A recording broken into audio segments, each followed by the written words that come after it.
Саламатсыздарбы, урматтуу теле көрүүчүлөр, эфирде ток-шоу «Кыйын». Биз онлайн режиминде иштеп жатабыз. Биз менен азыр байланышта Жалал Абад, Талас, Бишкек жана мен Көлдөн чыгып жатам.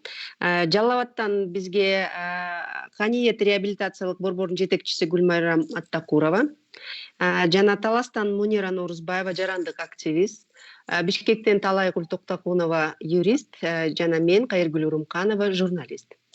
Биз COVID-19 үй бүлөдө орун алган зордук зомбулук тууралуу сүйлөшмөкчүбүз. Негизи ушул карантин убагында зордук зомбулукка кабыл алынган аялдар боюнча көп айтылган. Жанакы эле кирпичти дөңгөлөккө асынып алып алган, асынып эмес эми асылган аял боюнча, Сузактагы аял боюнча аябай көп айтылган. Бул чеги деп ойлойм да, ушу зордук зомбулуктун чегине ошондо жеткенбиз. Бирок негизи канча фактылар, мындай биз фактылар боюнча биз билбейбиз. Анткени зордук зомбулук боюнча үй бүлөнүн ичинде эле кала берет, аял чыдай берет. Анан бир күнү ушундай бир чоң бир трагедияга алып келет деп мен ойлойм. Биз ушу Мунира сизден баштасак, негизи сиз Таласта жарандык активист болуп иштейсиз. Ушундай фактылар бар болдубу карантин убагында? Саламатсыздарбы, урматтуу коллегалар. Ошондой эле биздин көрүүчүлөрүбүз, алдын менен бир айтып кетет элек, биз бул пандемияга, ооруга эч бир даяр эмес болчубуз. Моралдык жактан, физикалык жактан, экономикалык жактан дагы. Бирок ушул нерсе башында биз баягы каршы болуп, моюн сунбай турганбыз. Андан кийин эле биздин негизги проблемаларыбыздын бири бул да жумушсуздук болуп келип, учурда ситуациянын абалдын курчушу болуп кетти дагы. Биздин өкмөт өзү ушул ден соолукту коргоо ошол жаатында иштерди алып барып, жана ошондой эле өзгөчө кырдаалда киргизүү менен алек болуп атканда, адамдар болсо ушу жумуш ордун сактоо менен жана ошондой эле өзүнө тамак аштык камкор кылып аткан учурда бизде билинбеген, бирок ошол учурда эле чоң мааниге ээ болгон көйгөй, үй бүлөлүк зордук зомбулук көйгөйү баягы көзгө көрүнбөй, угулбай калды да. Бирок ошондой болсо дагы бизде Кыргызстанда 2008-жылдан бери сообща же болбосо баягы биргеликте үй бүлөлүк зордук зомбулукту токтотобуз аттуу кыймылдын мүчөлөрү, бул 300дөн ашуун физикалык жана юридикалык адамдар, ошондой эле 100дөн ашуун бейөкмөт уюмдар, жарандык активисттер бириккен кыймыл биргеликте кайрылуу жасашкан. Азыркы күндө ушул зордук зомбулук күчөп, аялдарыбыз баягы оор абалда калышып атат. Эмне үчүн бул нерсеге көңүл бурулбайт, эмне үчүн көрүнбөй келет депчи. Буга себеп болгон эмне деп биз сурап атпайсызбы? Зордук зомбулук болду, фактылар келди деп. Бул фактылар бир гана Таластан эмес, ошондой эле бардык 7 дубандан болуп атты да. Эгерде биз статистикага кайрыла турган болсок, бизде Кыргызстанда кризистик борборлордун ассоциациясы бар. Алар 25-марттан 9-апрелге именно үй бүлөлүк зордук зомбулук боюнча, берене боюнча 354 жорук катталган деп баяндашат. Бул былтыркы жылга салыштырмалуу 2 эсе көп. Биздин коомдо негизи эле бул кырдаал учурунда жана тынчтык жол учур болот, тынч болуп аткан учурда, тим более тынч болуп аткан учурда зордук зомбулук жөнүндө айтпайт да, себеп дегенде бул уят. Бул учурда адамдар ооруп атса, баягы көз жумуп атса, эмне үчүн буну козгойсуңар деп даже баягы сынга алынышы мүмкүн да. Бирок бул биздин статистикабыз көргөзүп жатат, бул баардык жерде болуп атты. Жада калса, бул баягы республикалык штабтан дагы COVID-19 боюнча айтып өтүштү. Ал жерде 61,7%га былтыркы жылга салыштырмалуу үй бүлөлүк зордук зомбулуктун саны көбөйдү деп белгилеп кеткен. Бунун негизинде биз эмне деп айтмакчыбыз? Бардык жерде болуп атты, ушул боюнча кайрылышып атты. Ошондой эле биздин мамлекетте бул үй бүлөлүк зордук зомбулуктан жапа чеккен айымдарга жардам берүүгө жол жоболору жана ошондой эле мүмкүнчүлүктөрү, схемасы начар болгондугу жана ошондой эле ага көңүл буруп даярдалынбагандыгы көргөзүлдү да. Биз ушул нерсеге менин оюмча көңүл буруш керекпиз. Бар же жок эмес, бул болгон. Бул учурда зордук эметип карантин учурунда, пандемия учурунда күчөдү. Себеп дегенде жумушсуз калышты. Себеп дегенде баягы жумушка иштеп кеткен учурда эгерде аял киши качып баягы зордук зомбулук көргөзгөн адамдан кутулуп кете алса, бул жерде бул жалгыз тамда алар төрт бурчта бирге бир бетме бет калып калышып атты да, кайрылууга дагы мүмкүн болбой калып атты. Туура, Гүлмайрамдын айткан баягы бул информация абдан туура. Баарыбызга белгилүү болуп кеткен, массалык маалыматка каражаттарына чыгып кеткен бул баягы айылдар дагы биздин региондо эмес, Бишкектеги эле бир окуяны өзүңүздөр баарыңыздарга белгилүү болуш керек. Бир апрель 2020 ушул эле жылы как раз карантин болуп атканда Бакай банктын член совета директоров деген Талай Сыдыков деген адам өзүнүн аялын 3 күн уруп токмоктогон деген арыз менен кайрылган милицияга. Ошол Октябрь райондук бөлүмүнө милицияны кайрылат. Ошол 3 күн ошол кайрылганда аны сот үйүнө баягы мера пресечения деп коет атпайбызбы биз подписку о невыезде деп үйүнө кетирип жиберген.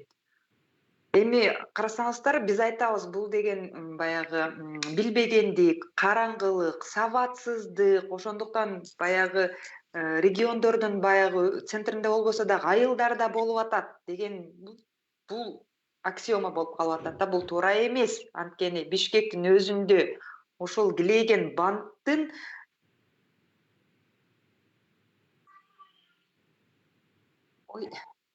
кечиресиздер. Жоголуп кетип атат байланыш. Бишкекте интернет жакшы элеби? Автоповорот экраны.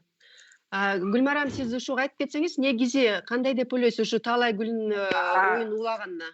Уласак Талай Гүлдүн оюн. Эмеге? Биз мененсиңби? Биз менен кечиресиздер, силер менендер. Бул эми техника болуп азыр эми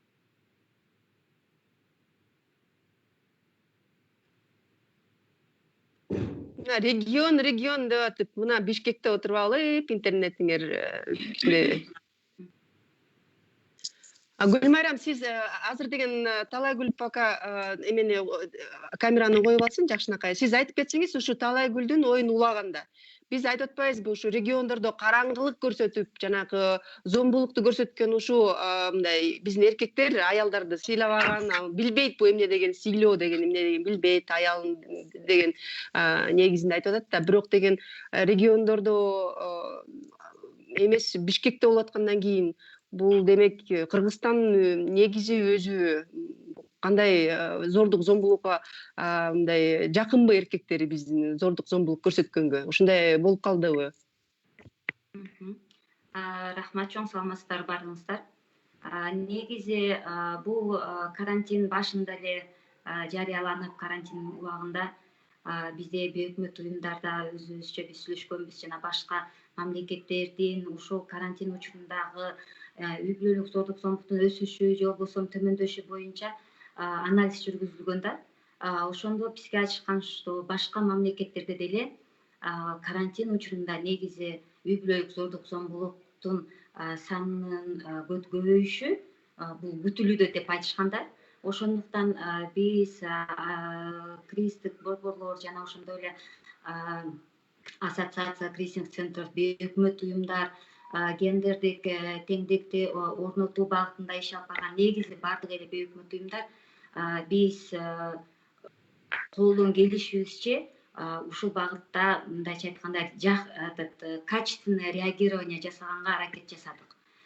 Бирок мынакей биз көрүп атабыз өзүбүздүн мына практикабызда пандемия учурунда үй бүлөлүк зордук зомбулуктун эми азыр шаарда зомбулук азыраак, үй бүлөлүк зомбулук азыраак, айылда көбүрөөк дегенде мен алысмын. Себеби бул биздеги жанагы калыптанып калган дагы бир эме стереотип болуп саналат да. Жана ошондой эле кээ бирки адамдарда түшүнүк бар, билимдүү адамдардын үй бүлөсүндө зомбулук болбойт дегенчи. Бул деле биздеги стереотиптердин бири. Себеби үй бүлөлүк зордук зомбулук бул ар бир адамдын өзүнүн жанакы көз карашына жана тарбиясына жана өздөрүнүн принцибине жараша болот да.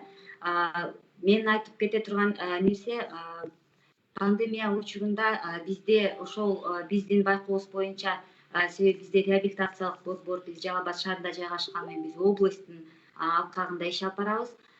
Үй бүлөлүк зордук зомбулуктун саны көбөйдү. Андан сырткары үй бүлөлүк зордук зомбулуктун жанакы вот этот характер нанесения насилия курчуду да.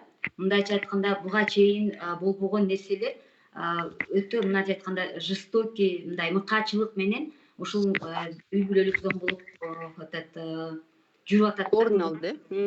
Орноду. Экинчи айта турган нерсе, бүгүнкү күндө биз жана көп өзүбүздүн сабактарыбызда да айтабыз да. Биздин эркектер көбүнчөсү ойлойт да, аял бул биздин жеке мүлк. Бизде аялды алып атканда деле, жанакы калың берип атканда деле биз эркектер гана эмес, муну көпчүлүк аялдар дагы ойлойт. Себеби биз кайненелер менен иш алып барабыз, жанакы келиндер менен, кайнэжелер менен бизге келген, кайнэже биздин уюмга кайнэжелер келип коркутуп кеткен учурлар болгон. Тиги келинибиздин укугун корготасыңар деген фактыларыбыз кездешкен биздин жумушта. Ошондуктан бизде эмнегедир ошол көпчүлүк адамдарыбызда ошол аял бул эркектин мүлкү. Уже баш кошкондон кийин эркектин айтканын кылыш керек. Эркек имеет право наказывать за любые эмелер үчүн, если он посчитал нужным деген сыяктуу түшүнүү, өтө мындай туура эмес түшүнүк көпчүлүк үй бүлөлөрдө орун алып калганы бул өкүнүчтүү, албетте. Экинчи айта турган нерсе, биз мындай көп учурларда элдерге жеткиргенге аракет кылабыз, жана элдерибиз азыр мен пользуясь эфир менен айтат элем. Үй бүлөлүк зордук зомбулук бар үй бүлөдө өнүгүү болбойт. Биз аны мына көп жылдык тажрыйбабызда байкап атабыз да. Себеби үй бүлөдөгү зомбулук сөзсүз түрдө эри катындын же болбосо кайны келиндин ортосундагы мамиле эмес. Бул деген ошол үй бүлөдө өсүп аткан жаш балдардын, өспүрүмдөрдүн, алардын келечегине балта чабуу менен барабар деп эч кайсы биздеги мындай адамдарыбыз өтө аз көңүл бурушат да. Себеби көп, эгерде биз мынтип кейстерди, учурларды карай турган болсок, зордук зомбулук көрүп аткан адам негизи айтат да, домашнее насилие, оно спиралеобразный дейт да. Үй бүлөлүк зордук зомбулук бул спираль сымал болот, жана бул ар дайым кайтып келет ошол адамга дейт да. То есть биз бүгүнкү күндө эң мындайча айтканда мамлекеттик деңгээлде чоң бир саясатты, жергиликтүү деңгээлде саясат иштеп чыгышы зарыл үй бүлөлүк зомбулуктун алдын алуу боюнча. Гүлмайра, сиз ушул как раз кризис центрде иштейсиз, өзүңүздүн эмеңиз боюнча юристсиз да. Могу биздин негизинде Кыргыз Республикасында жакшы мыйзамдар бар. Үй бүлөлүк зордук зомбулукка каршы, об охране и защите от семейного насилия деп апрель 20-жылды жоңго редакциясы менен чыккан, бул 17-жылы кабыл алынган мыйзам, 18-жылы күчүнө кирген. Ушул мыйзамдын негизинде мурда ошо зордук зомбулукка кабылган аял заты өзү эле арыз менен кайрылганга укугу бар десе, азыр бул ошол жерде күбө болгон ар бир адамдын кайрылганга укугу бар. Жанагы ордер деп атпайбызбы, ограничительный ордер деп, ошону бергенге укугу бар, алганга укугу бар деп мындай карап көрсөк, абдан жакшы жазылган. Чындыгында бул үй бүлөлүк зордук зомбулукка каршы болгон биздин мыйзам негизи баягы ушул практикада кандай иштейт? Анткени бул жерде ар бир мамлекеттик органга адвокатурадан баштап, мамлекеттик болбосо адвокатурадан баштап милицияга, прокуратурага, сотко, саламаттык сактоо министрлигине ар биринин укугу, милдети, ыктыярдуу алардын вазыйфасынан бери жазылган.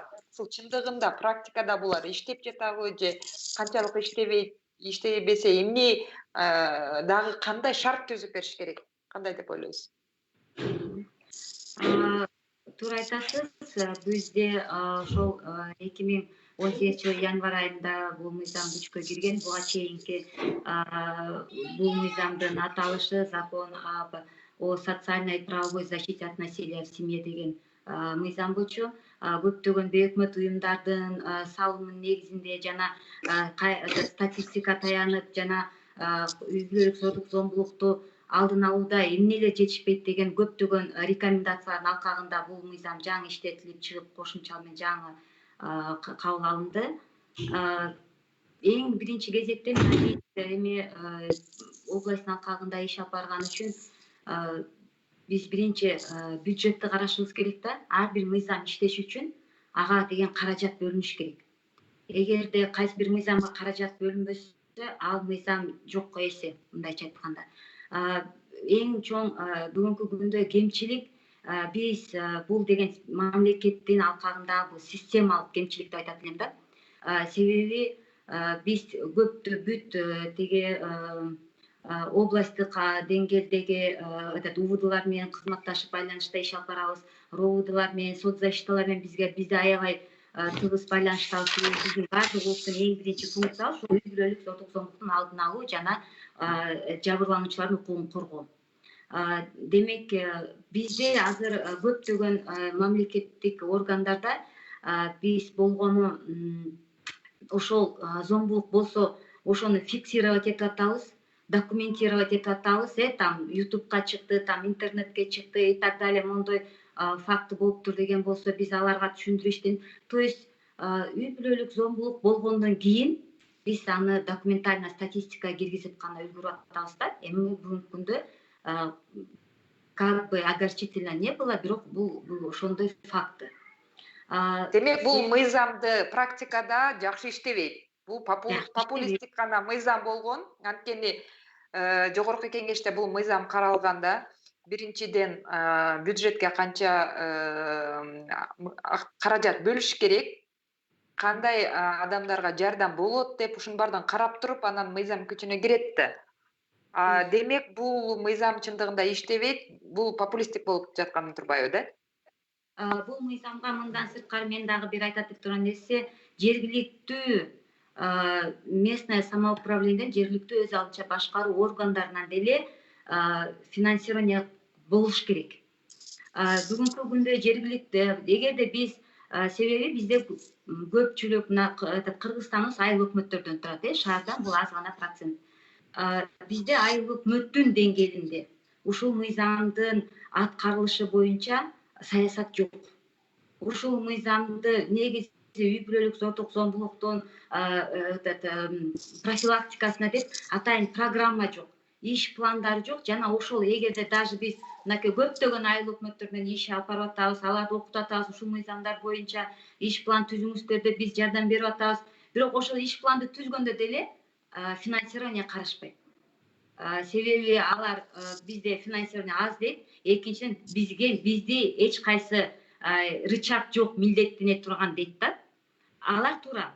Себеби бул мыйзамды иштетиш үчүн жергиликтүү бюджеттен акча бөлүндүрүү боюнча, жергиликтүү өз алдынча башкаруу органдарындагы кандай бир милдеттери боюнча, мындайча айтканда, рычаг жана инструменттер жок да. Бирок мындай алгандачы мыйзам эле дейбиз. Мыйзам эле керекпи? Ушу үй бүлөдө ынтымактуу жашаш үчүн, үй бүлөдө зордук зомбулук кереги жок десек, эмне керек негизи? Мунира, сиз айтып кетсеңиз, биз азыр эки юрист угуп эле мыйзамга эле такалып калдык, бирок андан кеп андай эмес го, Ооба, себеп дегенде биз деген караш керекпиз да, бул мыйзамдарды ким аткарат депчи. Бул мыйзамдарды ким аткарат деген, бул мыйзамдарга ким катышат жана ким жооптуу дегенде кайрылып келип адамдарга, калай калк, ошол эле сотторубуз, ошол эле милиция кызматкерлерибиз, ошол эле жергиликтүү өзүн өзү башкаруу органдарында бул адамдар турат. Адамдар эмнеге көнгөн адамдар? Биздин азыркы күндөгү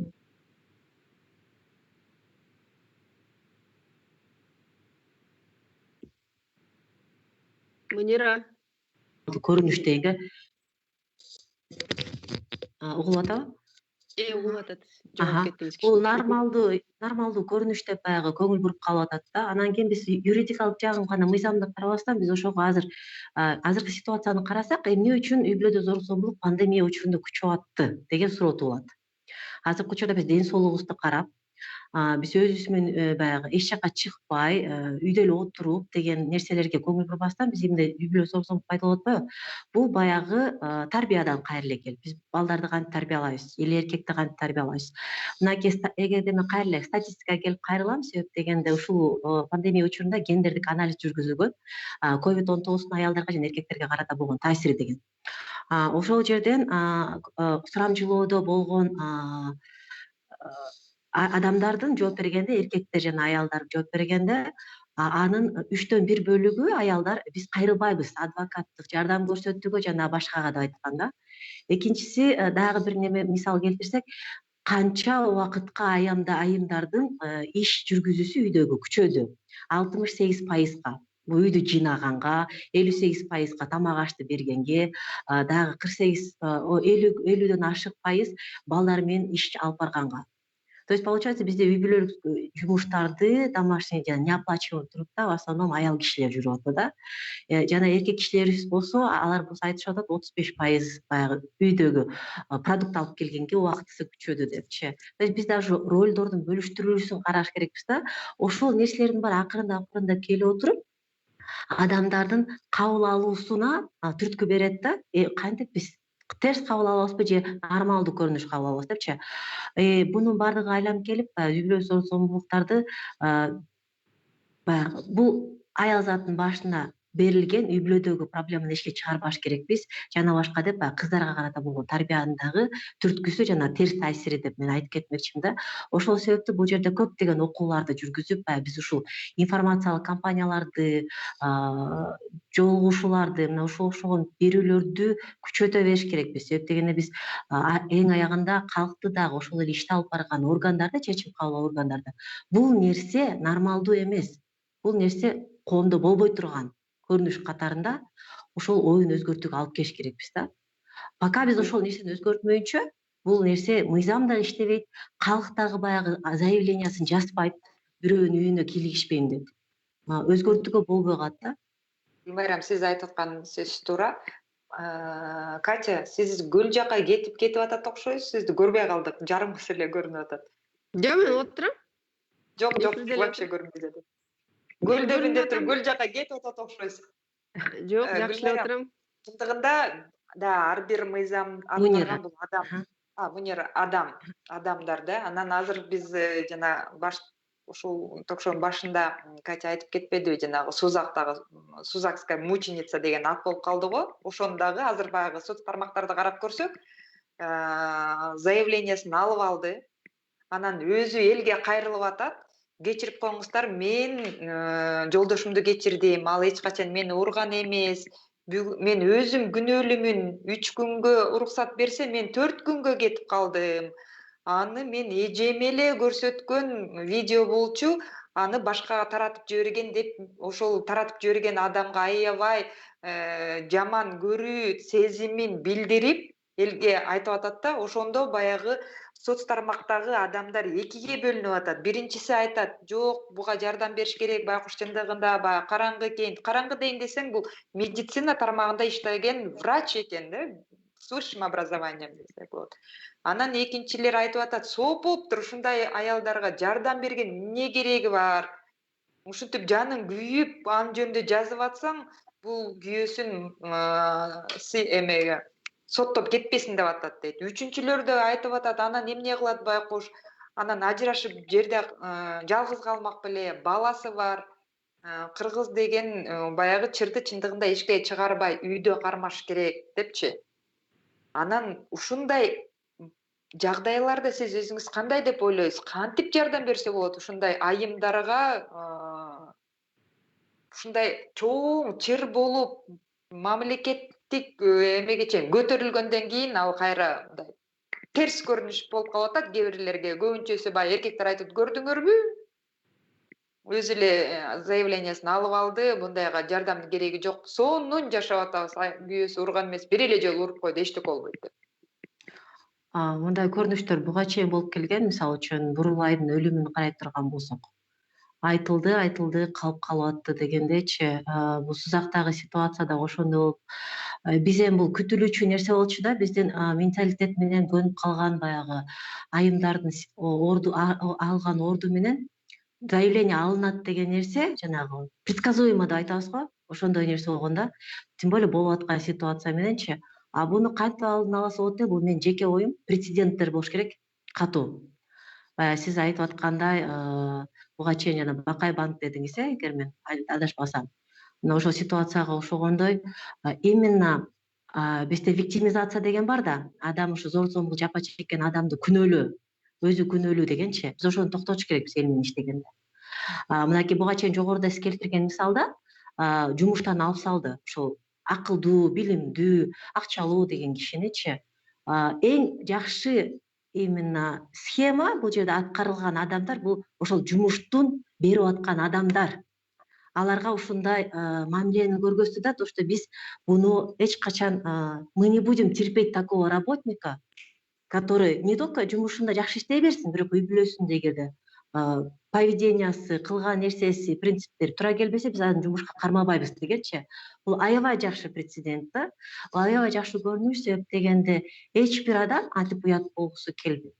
Бирок ошол эле учурда биз айымдардын дагы өздөрүнүн аң сезимин өзгөртүүгө, биринчиден, экинчиден биз ошол финансылык тараптан дагы көз карандыш болуш жагын ошолорду өрчүтүш керекпиз дагы, и маалыматты жогорулатып, мүмкүнчүлүк бериш керекпиз да. Мен кайра эле статистикага келмекмин. Мисалы үчүн ошо жанагы ковид учурундагы аялдар менен эркектерге болгон таасири дегенде, канчалык деңгээлде айымдар даяр болушту ковидке, ушу карантинге да. Эгер женщины предприниматели 100%га деп. То есть булар болгон тараптан, бул жооп берилген адамдар айткан, биз дапдаярбыз. Тура турган жерибизде оокатташуу үчүн. Ал эми ушу зор зомбулукту көргөн айымдардын арасынан санай турган болсок, баягы кризис центрларда, борборлордо турган айымдарда 3,5% даяр болгон экен. Булар үй бүлөлүк зордук зомбулук, алар үчүн ошол таякты жеп калыш бул экинчи этапта. Аларга биринчи этапта ошо үй бүлөсүндөгү адамдарды безопасность берүү, ошондой тамак аш берүү, баягы оокатын берүү, акча табуу, ошол биринчи көйгөй болуп туруп атты да. Биз ошондон түшүнүш керекпиз да, короче, кимге кайсыл көйгөй биринчи орунда турат. Балким ал айымга ошол эле Сузакта болгон ситуацияда ал бара турган жери жок болгон. Балким ал финансылык жактан көз каранды болгон. Балким дагы бир нерсе болуп, ага давление кылынган деп мен ошону да айтып кетмекчимин да. Рахмат. Мен дагы бир көйгөйдү айта кетер элем. Зордук зомбулук үй бүлөнүн ичинде бул бир эле гана эркек аялдын аркаңда болбойт. Анткени мына пандемияда көрсөттү, зордук зомбулук балдарга да карата көрсөтүлүп жатты. Биз көрбөдүкпү, бир нече жолу видеолор тарады, балдарын сабап аткан жеринен. Окубайсыңбы, андай мындай деп эле ата энеси чыдабай эле балдарын сабап эле жатып калбадыбы? Эгерде аялдардын укугун кичине болсо да элге жеткирип жаткан убакта балдарга карата зордук зомбулук мындай фактылар, балдарга карата зордук зомбулук фактылар айтылган жок. Бир-эки эле факт болсо, бирок көп балдар, кичинекей балдар, окуучу балдар зордук зомбулукка кабыл алынып атты байма-бай. Биз журналисттер катары ошону билебиз, анткени бизге да сигналдар келип түшүп аткан. Биз ошолорго мындай кайрылып интервью алып атканда, ошондой болуп атканда учурлар. Ошол боюнча силерде маалымат барбы? Жалал Абадтан Гүлмайрам, сиз айтып кетсеңиз. Негизи бизде жана үй бүлөлүк зордук зомбулук десе, биз сөзсүз түрдө жанакы опять-таки өзүбүздүн биринчи стереотипибиздин сигналы менен кетебиз да. Сөзсүз эркек аялды уруп аткан болот, либо эркек менен аялдын ортосундагы уруш жанжал болот. Сиз эң туура айттыңыз. Үй бүлөлүк зордук зомбулук дегенде биз только эркек менен аялды гана ортосундагы зомбулукту элестетпей, ал жерде деген кайын келиндин ортосунда болот. Жана ошондой эле мына пандемия учурунда биз действительно көрдүк, окуучуларга, жаш балдарга карата ошо үй бүлөнүн ичиндеги зордук зомбулук. Бизде официалдуу пандемия учурунда андай кайрылуулар болгон жок, бирок бизде деген бир нече WhatsApp группалар бар. Анын арасында мугалимдер бар, жана жергиликтүү Кичине угулбай калды. эми угулат албы? Эми угулуп Ага. атат. Бизде деген бир нече WhatsApp группалар бар. Эми тем более могу пандемия үчүн баардыгыбыз онлайн режимде иштеп атабыз. Анын арасында көбүнчөсү бизде WhatsApp группалар могу жергиликтүү лидер айымдардан турган группалар.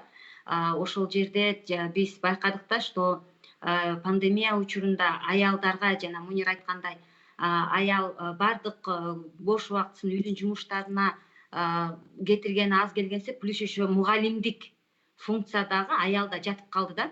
Мына ошондо адамдар бизде могу аялдар, жаш кыз келиндер мындай эмеге давленияга туруштук бербей, көп учурда ошолор өздөрүнүн себеби жанагы психологическое насилие никогда не остается в одном человеке дейт да, оно всегда передается дейт. Ошол давлениянын алкагында көптөгөн жанагы өздөрүнүн балдарына, өздөрүнүн кыздарына жана ошондой эле мугалимдерине дагы агрессиясыны чыгарган жана зордук зомбулук көрсөткөн учурлар болгон. Аны биз WhatsApp группадан гана угуп, жана ошондой эле бизде пандемия учурунда эки кызматкерибиз ошол телефон доверияда турушкан. Ошолор дагы айтышта көп учурларда ошол балдар менен урушуп атам. Бизде да мына кризис центрде 2-3 факты катталды. Ошо жаш балдар менен кыздар үйдөн чыгып кетип, то есть ушундай нерселер көбүрөөк болуп калды жаш балдар менен бирге чоңдордун арасында. Мунира, силер жактачы Таласта кандай болду? Ошо балдарга карата зордук зомбулук статистиканы эле сиз айтып атасыз. Барбы силерде ушундай статистика? Бизде статистика кандай болсо, в среднем неметип күнүнө негизи аял киши 4,5 саат убактысын 24 сааттын ошо үй бүлөгө жумшайт экен да, үйдө жумуштарды кылгангачы. Ал пандемия учурунда болсо ал болсо эки эселенип жогорулуу болуп атат да. Именно биз, мен буга чейин айтпадымбы, биз башында ошол үй бүлө зордук зомбулукка кабылган айымдарга, негизи кыздарга эч кандай иштер жүргүзүлбөй атты депчи. Буну мамлекет тарабынан пландаштырылган, эч нерсе болбогон экен. Бирок ошого карабастан баягы сообща кыймылы бейөкмөт уюмдар жана ошондой эл аралык уюмдардын биргеликте бекер ар бир областта кризистик борборлордо жана телефон доверия деп баягы ишеним телефондорун күйгүзүп беришкен. Будан тышкары ошондой эле Ошто жана Бишкекте эметип колл-центр да ачылган болчу, кайрылсаңар болот деп. Эмети убактылуу баягы биз шелтер дейбиз, ошондой нерселерди ачып беришкен да. Именно балдарга карата болгон зордук зомбулуктарды биз эметип каттаган жокпуз. Мен өзүмдүн опытымда. Бирок мен айтып кетмекчимин, баягы буга чейин биз айтып атпайбызбы, баягы айымдардын мойнуна түшүп калат экен да, тамак жасоо, ошонун баарын кылуу, пандемия учурунда 4 бурчта туруу, балдар менен окутуп атканда бул нерсе аял кишинин ролу деп берилип калат экен. Психологиялык жактан аял киши ошонун баарын көтөрүш керек болуп калат экен да. Кыйынчылык туудурат. Анан баягы мынакей аял киши уруп атат деген дагы биздин эфирден кийин мен эметип көрүүчүлөрдүн кандай десем, осуждениясына туш болгум келбейт да. Мына силердин аялдарыңар көрдүңөр, психологиялык жактан неуравновешенный, ошондуктан балдарын уруп атат депчи. Ни в коем случае мен бунун негизгиси айтып кетмекчимин, үйдө болуп аткан нерсенин баардыгын эгерде биз терс жагына кетирбесин десек, ролдорду дагы эки тараптуу баягы бөлүшүш керек да. Эгерде эркек киши үйдө отуруп эле пандемия учурунда жөнү жок жерден чыдай албай сабап койсо 3 күн катары менен, буга чейин айтылган мисалды келтире турган болсок, айым кишиге ошонун баардыгын мойнунда жүк көтөрүп чыдоо, бул да аябай оор оор да. Ошондуктан айтмакчымын, бул бир нерсе жөн жок жерден пайда болбойт. Буга дагы таасир этчү нерселер бар. Зордук зомбулук буга чейин болгон, пандемия учурунда гана эмес. Пандемия учурунда бул көбөйдү. Анан пандемия учурунда негедир жашыруун болду да, себептен биз эч жакка чыга албай калбадык, айта албай калдык. Ошол эле зордук зомбулукка кабылган айымдар бара албай калышты, себеп дегенде чрезвычайное положение киргизип коюшту да. Баардык үйлөрүндө калыпчы. Мен ошону айтып кетмекчимин, биз будан кийин буйрусам, мынакей пандемия бүтөт, оору токтойт, атайын деле ушул неметип проблема калат. Биз ошону кантип жоёбуз? Биз ошого көңүл буруш керекпиз. Кандай айтасыз? Туура, Мунира дагы бир чындыгында биз үй бүлөлүк зордук зомбулук дегенде биринчи аялдарды ойлойбуз, экинчи балдарды ойлойбуз. Бирок негизи үй бүлөлүк зордук зомбулук бул ошол үй бүлөдөгү баардык член семьи деп атпайбызбы, ошолор болот. Ата энелерин дагы ошол кабыл алат. Ошол пандемияга биз чындыгында даяр болгон эмеспиз. Үй бүлөнүн баардыгы бир жерде болуп калышты, бир комнатада отуруп калышты. Анан биз баягы аялдардын жакшы статистикаларын көрсөтүп жатасыздар, балдардын болгон мисалдары болот экен. Анан эми биз үй бүлөлүк зордук, зомбулук дегенде ошол ата энесинин үстүнөн дагы көп учурлар болду окшойт да. Анткени бир абдан чоң болуп чыкты го, апасын үстүнөн ушундай зордук зомбулук көрсөткөн деп. Кыргыздар чындыгында биринчиден ата энесин сыйлайт. Балдарды, улууну урматтоо, кичүүнү ызаттоо деген бул кичинекей кезинен баштап тарбия берилет да кыргыздардачы. Бирок ушул зордук зомбулукка келгенде, биз азыр карап жатканда ата эненин үстүнөн дагы ушундай окуялар болуп жатты да. Ушул жөнүндө эмнени айтып бере аласыздар? Мен айтып кетейин анда. Мен азыр Мунирага кошумчалайын деп аткам. Бизге мына жакында эле бир келин келди. 2 баласы менен ошо племянницасын балдарга карата дегенске мисал да. Ошол психологубузга айтып атат да. Мен үйдөгү жумуштар менен мен балдарым менен кыздарым менен сүйлөшкөнгө убактым жок деп атат да. Анан ушунчалык даражага жетип калдык дейт. Мага көрсө психолог, эми бизде азыр элдерде психолог эмне экен деген дагы мындай толук маалымат азыраак. Мен азыр дейт балдар кыздарыма мынтип тамак жасап атып катуураак кыйкырып койсом дейт, я своих дочерей дейт до того довела, что катуураак сүйлөп койсом, 2 кызым тең кулагын жаап, кыйкырба мам, кыйкырба деп ыйлашат дейт да. То есть это 10-9 класстагы кыздар да. И вот она вот после нескольких бир нече убакыт психолог менен сүйлөшкөндөн кийин она вот это признает женщина, что анын үйдөгү жумуштар менен аткарып атканда балдар менен маектешкен убактысы жок. Аларга постоянно давление көрсөтүп атканын ал мына эми осознавать этип атат да. Демек балдарга карата деле бул биз көп кылабыз, бирок опять-таки биз балдарга өткөрө алабыз. Биз балдарга жанакы опять жана биз көрдүк да, жана баласыны отжимание кыл деп урган ситуациялар делет да. То есть аялдарга болгон зордук зомбулук, балдарга болгон үй бүлөдөгү зордук зомбулук это считается закономерным.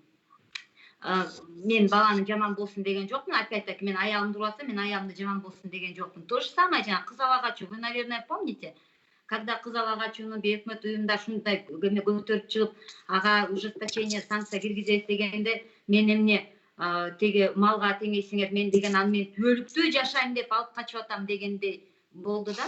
Анан сиздин айткан факт мисал катары биз деген көптөгөн тренингтерди өтөбүз айыл жергелеринде. Анан негизи биздин мен айтам да, биз ушунчалык даражада аял кишилер уязвим экенбиз. Биз кыз бала болсок дагы үй бүлөдөгү давленияны көрөбүз, дискриминацияны да. Сен кыз баласың, сен катуу сүйлөшүң керек, сен кыйкырбашың керек да.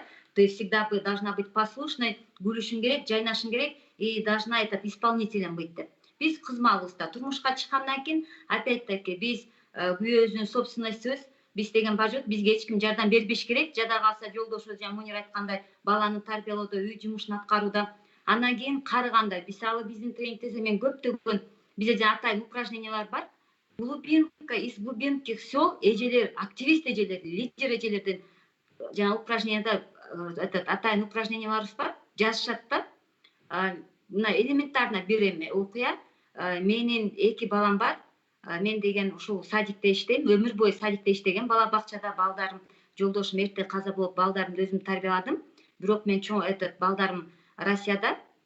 И мен пенсияга жакында өзүм үчүн эс алайын, эми өзүм үчүн жашайын деп мен пенсияга чыксам, балдарым мага эме кылышты, что апа, эми сен пенсияга чыктың, үйдө небелериң карап олтур, келиндериңди Россияга жөнөтөлү, биз кичине иштеп бутубузга туруп алалык деп айтышты. Анан мен балдарыма түшүндүрүп, теги мен өмүр бою силерди чоңойтконго аракет кылдым, достатке, эми өзүм үчүн кичине эс алайын дедим эле десе эки баласы сүйлөшпөй коюптур да. То есть это один из таких вот кейсов. Эми келиндер менен сүйлөшөйүн деп, чечтин деп. Бул деле зомбулук. Бул деле психологиялык зомбулук. То есть биз аялдарды 50 жаштан кийин, 60 жаштан кийин биз аларды көп учурда кээ бир үй бүлөлөрдө аны только няня катары көрүп калышат да. Жана эгерде карабай койсо, эме кылып койсо, анда биз сразу тиги балдары ал жерге жанагы акция протеста кылышат. А бирок биз ушул аялды мынакей там, я не знаю, кайсы бир, мен дайым көпчүлүк айтам да, качан апаңарды, я не знаю, массажга алып бардыңар эле? Качан энеңерди, да, там, нет, жатасың деп курортко алып бардыңар эле да? Опять-таки, биз кыз балдар көпчүлүк ошо биз төрөлгөндөн баштап ушул дискриминация, давление, жана вот өмүр бою ошондой давлениеде болот экенбиз да. Ошондуктан мындай фактылар бар. Себеби бирок экинчи дагы түрү бар. Эгерде биз мына көп байкайбыз да, жаш кезинде аял күйөөсүнөн зордук зомбулук көрсө, балдары чоңойгон сайын, мына биз деген айлана чөйрөнү көрүп атабыз да, Россия ишин акчаларын апасына берет. То есть полностью чоңойгон сайын уул балдар апасына көбүрөөк доверие көрсөтөт да, чем атасына. Жанагы жаштыгында, курч кезинде, күчү бар кезинде аялын уруп, токмоктоп жүргөн атага борун бербейт экен караңгыда. Поэтому зомбулук аны спиралеобразный дейт да. Буну биз зомбулукту эч качан мунун зомбулуктун жертвасы аял кишилер, жоксо эркек кишилер, жаш балдар деп бөлбөшүбүз керек. Мен дайым айтам, зордук зомбулук ар бир үй бүлөнүн ситуациясына карап ар түрдүү болот. Жана сузактагы кейс боюнча биз эгерде аял киши ошол встречное заявление жазып, кайсы бир арызын биздин реабилитациялык борбордо мындай случайлар көп. Экинчи аялымды признавать этесиң, мен ал деген молдонун кызы экен деп аялыны 3 күн сабаган камчы менен, ошондой учурлар болгон. Ал деген 3 күн камчы жеп, 10 баланын энеси, 76-жылкы келин да. Анан бизге келген, биз ага бар жок түшүндүрүп эметкенде, ана как вот этот жок, мен өзүмдүн укугумду коргойм дегенден кийин уже через на 5-й или на 4-й день ал барып арыз жазат. Эжеке, эмне болду десек, мен каяка барам? Опять-таки да, 10 балам менен да турмушка кызымды узаткам и так далее деген сыяктуу. Бизде зордук зомбулуктун көбөйүп аткан биздин коомчулугубуздун күнөөсү. Себеби биз коомчулуктан коркобуз. Жанагы бир көчөдө жашайбыз, жолдошубуз ал көчөдө, биз өзүбүз бул көчөдө и так далее. Экинчиден мен айтат элем, мына акыркы болгон кейстерге биздин средства массовой информация, интернет бул дагы өтө чоң ролду ойнойт. Мынакей биз сузактагыны көрдүк. Этот жайыңыз, вот этот сиздин ордуңуз, за то, что вы простили мужа, ваше место будет в раю деген сөздөрү мынакей мен 2-3 кишиден угуп калдым. Аялдар, зордук күйөөңөр урса чыдап кое бергиле. Видите, интернеттен тиги биздин религиозный адамдар айтып атат, что ваше место будет в раю деген. Түшүнүктөр мындай. Биз эгерде биз интернетке бир нерсе чыгарып атабызбы, средства массовыйдан чыгып атабызбы, биз ар бир сөзүбүздү фильтровать этишибиз керек. Эртең мен айткан сөзүмдү башкалар туура эмес түшүнүп алат деп. Мен ошолор интернетке чыгаргандарга айттым, вот из-за вас десек, алар дин жактан билими жоктор дейт. Но это же ваши слова. То есть они же сподвинули вот ага чейин да. Демек, мындайча айтканда зордук, мен анан бизде зордук зомбулук темасы боюнча тренингдер өтө көп өтөт. Айыл жергесинде жергиликтүү өз алча башкарган, анан мен айтам да, эгерде сиздер ушул теманы, ушул көйгөй менен, бул биздеги жанакы Кыргызстандагы үй бүлөлөрдү аркага сүрүп аткан чоң көйгөй, бизди прогресске түртпөй аткан көйгөй. Эгерде силер ошо менен күрөшөм десеңер, анда бул тренингди өткүлө. Эгерде күрөшөм дей турган болсоң, тогда не надо деп айтабыз да. Биздин убакыт чектелүү, биз 40 мүнөттөн ашык сүйлөшүп идик. Азыр Мунира жыйынтыктоочу сөзүңүздү айтып, ошо менен жыйынтыктайлы, Талайгүл. Мен бир нерсени айтып кетмекчимин да, бул биздин ушу пандемия учурунда 2 нерсеге алып келди да. Биринчиси ошол аял менен эркек киши үй бүлө бир жерде болуп калышып, эч жакка чыга албай эле урушка алып келди, зордук зомбулукка. Кээ бир семьяларда ошол аял менен күйөөсү, балдары биргеликте бири бирин таанып билип, ушу менин балам эмне менен кызыгат экен, мен ушунун кызыкчылыгын бөлүшөйүн ушу 2 ай ичиндечи. Баламды жакшы билейин, атасы баласынын жашоосуна кийлешип, сабактарын чогуу окушуп аткан учурга алып келди. Ошол эле аял кишиси эркеги менен баягы сүйлөшпөй калышкан да, буга чейинчи жумуштун аркасынан же болбосо көрүшпөй калып, чогуу отуруп бир нерсе жаңы кызыкчылыктарды ачууга алып келди ушу кээ бир семьяларда. То есть жакындашууга, бири бирин жакшы билүүгө, бири бирин эркеги бул эчтен таап келип, акча таап келчү адам катарында эмес, бул менин эркек, менин күйөөм, менин жолдошум, биздин бир үй бүлөбүз. Аял бул бир гана тамак жасоочу, үйдү жыйноочу адам эмес, бул менин келинчегим. Балам бул бир гана сабакты бешикке окуган гана менин алдымдагы тарбиялануучу, кандайдыр бир оюнчук эмес, бул менин балам, бул өзгөчө дагы личность катарында кабыл алып, бул семья бири бирине биригишкенге алып келди да. Кээ бир семьялар тилекке каршы, бул жогоруда биз айтып отурган зорлук зомбулукка алып келип, талкаланууга алып келди да. Мен ошондон чыгып кетмекчимин да. Ар бир нерседе туура жагын кабыл алганга, туура жакка огуунга аракет кылайлы депчи. Биз ар бирөөбүздү мындай сыйлап, ар бир үй бүлө мүчөлөрүнүн дагы ролдорун сеники гана, себептени бул коом ушинтип белгилеп койгон деп кабыл албастан, менин коомум бул менин үй бүлөм. Менин президентим, менин башкаруучум, менин калкым, ушу менин балдарым, аялым биргеликте биз бир мамлекеттин мүчөсүбүз деп иш алып барса, анда көбүрөөк ийгиликке жетмекпиз да. Мен ошондон ар бир үй бүлөдөгү мүчөсүн, ар бир аялды, ар бир эркекти, ар бир кызды, ар бир баланы да чакырмакчымын да. Келгиле биз өзгөртөбүз, ошол баягы көнүшүп калган зорлук зомбулук бул нормалдуу көрүнүш, аялды уруш керек дебестен, то что биз экөөбүз көз карандысызбыз, бирок бир мамлекетти, кичинекей мамлекет түзөбүз десек, анда биз ийгиликке жетебиз деп үмүттөмүн да. Чоң рахмат. Анда урматтуу биздин интернет көрүүчүлөр, биринчиден биздин сиздерге чоң рахмат. Ушул убактыңыздарды бөлүп, бүгүнкү жакшы ушул чоң маселени көтөрүп, элдер менен кошо айтып атасыздар. Эми биз кыргыз элине, биздин көрүүчүлөргө эмнени айтмакпыз? Чындыгында бул пандемия дүйнөдө биринчи, азыр болду да, бул чоң глобалдуу азыр биринчи болуп жатат. Биз биринчи жолу ушуну көрүп жатабыз. Ушул убакта биз бирибизди сыйлаганды билели. Биздин аял затын сыйлаганды билели. Ата энебизди, кичинекей балдарыбызды, жолдошубузду сыйлаганды билели. Кыргыз эли эч качан бирөөнү зордук зомбулук болсун деп тарбиялаган эмес. Ошондуктан радикалдуу бир адамдардын аялдарын уруп койсо, бул райга баягы в рай попадешь деп атпайбы, ошондой сөздөр, бул радикалдуу бузук нерселерди укпайлы, жакшы жактарды угуп, бири бирибизди сыйлап, азыр эң биринчи маселе бул аман эсен ушул жагдайдан чыгып кетели. Силерге чоң ыраазычылык билдирем. Чын эле чоң талкуу болду, чоң маселени биз көтөрдүк ток-шоу кыйын алкагында.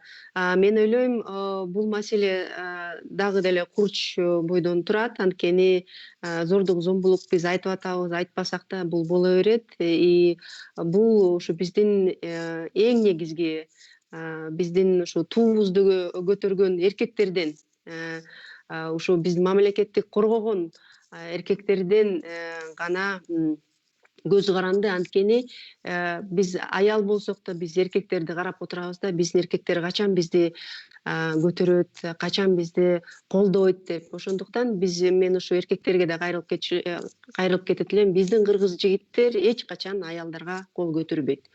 Бир эле ушул жагдай бар кол көтөргөнгө.